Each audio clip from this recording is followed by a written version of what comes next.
जय श्री राम दोस्तों, आज हम बात करने वाले हैं एनी टाइम रूपी एप्लीकेशन के बारे में। जी हाँ दोस्तों, जैसे कि यहाँ पे आप देख सकते हो इस एप्लीकेशन की रेटिंग है 4.4 की। 1 लाख से ज्यादा डाउनलोड हो चुके हैं, लेकिन फिर भी काफी सारे लोगों को डाउट होता है कि ये रियल एप्लीकेशन है, कि ये फेक एप्लीकेशन तो नहीं है, क्या हमको यहाँ पे लोन के लिए अप्लाई करना चाहिए या नहीं, और यहाँ पे इंटरेस्ट रेट कितना चार्ज किया जाता है, प्रोसेसिंग फीस क्या लगती है, क्या टेन्यूर है, सब कुछ आपको इस एप्लीकेशन के बारे में आज पता चलने वाला है। इनके क्या प्रोस है, क्या कौन से है। लेकिन सबसे पहले जो सबसे ज्यादा लोगों का डाउट है ना, क्या ये फेक एप्लीकेशन तो नहीं है, तो देखो ये कोई भी फेक लोन एप्लीकेशन नहीं है। ये जो एप्लीकेशन के आरबीआई से रजिस्टर्ड एप्लीकेशन है, इनके जो एनबीएफसी पार्टनर है मैं आपको दिखाई देता हूँ। जैसे कि यहाँ पे आप देख सकते हो फिनएंगल फाइनेंशियल प्राइवेट लिमिटेड करके एक कंपनी है जो बिल्कुल आरबीआई से रजिस्टर्ड है। भाई एनबीएफसी है इनकी एप्लीकेशन की, तो एप्लीकेशन तो ट्रस्टेड है, यहाँ पे आपका डाटा सेफ एंड सिक्योर तो रहेगा।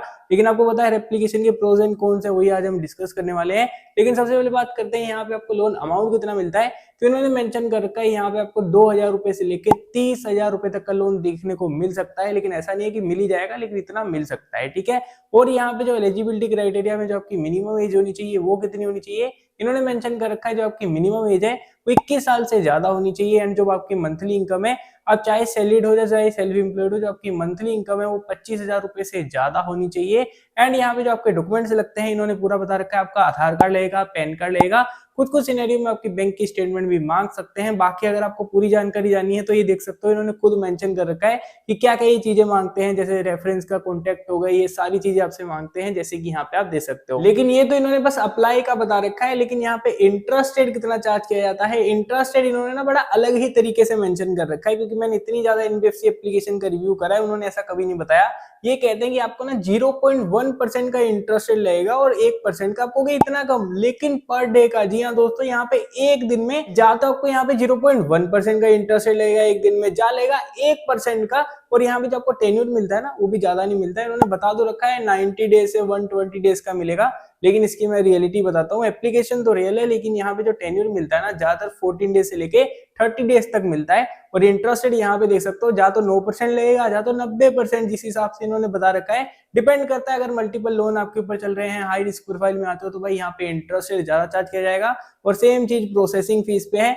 प्रोसेसिंग फीस इन्होंने मेंशन कर रखी है, अप टू 20% तक की यहाँ पे आपको प्रोसेसिंग फीस चार्ज करी जा सकती है। यहाँ पे भाई साहब अगर आपने गलती से कभी लोन को डिफॉल्ट कर दिया ना, तो उसके जो लेट फी चार्जेस हैं वो भी इन्होंने बता रखे हैं। 10% से ज्यादा यहाँ पे आपको लेट फी चार्जेस लगेंगे अगर आपने भाई गलती से भी यहाँ पे लोन को डिफॉल्ट कर दिया। और साथ में सिविल स्कोर में इंपैक्ट हो जाएगा, लेकिन लेट फी चार्जेस भी काफी ज्यादा है। और अगर आप यहाँ पे सोचते हो लोन को पहले ही फोरक्लोज कराने का, आप सोच रहे हो पहले ही फोरक्लोज करा देते हैं, उसके भाई साहब रीपेमेंट के चार्जेस है, जो आपकी प्री क्लोजर होता है ना फोरक्लोजर के लिए, इन्होंने बता रखा है 5% तक का यहाँ पे आपको फोरक्लोजर चार्जेस देना पड़ेगा, जैसे कि यहाँ पे आप देख सकते हो। ये सब चीजें तो इन्होंने मेंशन कर रखी है। और जो इनका कस्टमर सपोर्ट है उनका ईमेल एड्रेस ये है, और जो इनका ऑफिस एड्रेस है वो गुरुग्राम में है, जैसे कि यहाँ पे आप देख सकते हो। एप्लीकेशन को मैं बुरा नहीं कह रहा, बिल्कुल आरबीआई से रजिस्टर्ड है, लेकिन जितनी आपको मैंने चीजें बताई ना ये एप्लीकेशन है खुद मेंशन कर रखी है। लेकिन दोस्तों अब हम बात करने वाले हैं पब्लिक के रिव्यू के बारे में, कि पब्लिक इस एप्लीकेशन के बारे में क्या कहता है। तो पब्लिक के 3 तरह के सिनेरियो हैं। पहले सिनेरियो में लोगों ने ये बता रखा है कि भाई यहाँ पे जब भी हम लोन के लिए अप्लाई करते हैं, मेरी सिविल स्कोर भी अच्छी है, 700 है, 750 है, लेकिन बिना कुछ देखे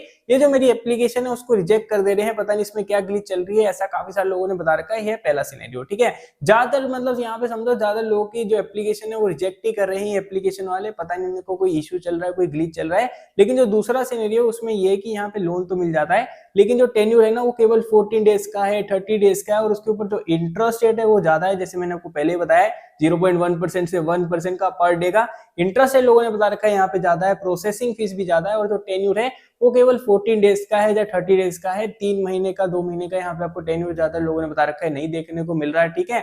और ये तो दूसरा सिनेरियो है। और जो थर्ड सिनेरियो है ना, जिनको यहाँ से लोन मिल गया है, जब वो रीपे करने जा रहे हैं, तो यहाँ पे लोगों ने बता रखा है जब भी हम रीपे करने जाते हैं भाई रीपे का ऑप्शन ही नहीं आ रहा, और अगर हम रीपे कर भी देते हैं तो उसके बाद भी वहां पे शो नहीं हो रहा है कि हमने रीपे कर दिया। तो मतलब एप्लीकेशन में ना काफी ज्यादा ग्लिचेस चल रहे हैं। अभी इस एप्लीकेशन को ज्यादा मंथ हुए भी नहीं है लॉन्च हुए भी, उसके कारण ये ग्लिचेस हो सकते हैं। लेकिन अब बात करते हैं कंक्लूजन में, क्या आपको इस एप्लीकेशन से लोन लेना चाहिए या नहीं। तो देखो भाई मेरी सजेशन ये है, ये जो एप्लीकेशन है ये केवल उनके लिए बनी है जो हाई रिस्क प्रोफाइल में आते हैं, मतलब जिनके ऊपर मल्टीपल लोन चल रहे हैं, सिविल स्कोर कम है, वो इस एप्लीकेशन को कंसीडर कर सकते हैं। नहीं तो भाई इस एप्लीकेशन को मैं कंसीडर करने को बिल्कुल नहीं बोलूंगा, क्योंकि हाई इंटरेस्ट रेट है, टेन्यूर भी कम है। और हमेशा मैं 3 चीजों का आपको बोलता हूँ ध्यान रखना होता है, IPT, interest rate, processing fees and tenure. And इस एप्लीकेशन में तीनों ही भाई ज्यादा है, टेन्यूर कम मिल रहा है, बाकी भाई प्रोसेसिंग फीस ज्यादा है, इंटरेस्ट रेट ज्यादा है, तो तीनों ही चीजों में भाई ये एप्लीकेशन सही नहीं बैठ रही है। अगर आपको कहीं से लोन लेना तो भाई कोई अनदर एप्लीकेशन से लोन ले सकते हो। फॉर एग्जांपल क्रेडिट भी है, नावी है, बहुत सारी आपको अनदर एप्लीकेशन देखने को मिल जाएगी जहां पे इंटरेस्ट रेट भी कम है और प्रोसेसिंग फीस भी कम है। तो मैंने इस एप्लीकेशन का रिव्यू करके आपको बता दिया, जो मेरा पर्सनल ओपिनियन था वो मैंने आपको बता दिया। बाकी देखो हर इंसान अपनी मर्जी का मालिक है, अगर आपको यहाँ पे लोन के लिए अप्लाई करना है तो कर सकते हो, लेकिन मेरी रिकमेंडेशन सुनोगे तो मैं तो यही कहूंगा वही एप्लीकेशन पे अप्लाई करिएगा जहाँ पे कम इंटरेस्ट रेट एंड कम प्रोसेसिंग फीस चार्ज करी जा रही है एंड टेन्योर भी फ्लेक्सिबल जहाँ पे मिल रहा हो। बाकी आपकी क्या राय है इस एप्लीकेशन के रिलेटेड आप मेरे को कमेंट सेक्शन में बता सकते हो। तो बस आज की वीडियो में इतना है, तो आई होप आपको वीडियो अच्छी लगी होगी। अगर लगी होगी तो इस वीडियो को लाइक एंड मेरे को सब्सक्राइब करना मत भूलना। तो मिलते हैं आपको अगली वीडियो में। जय जवान वंदे मातरम।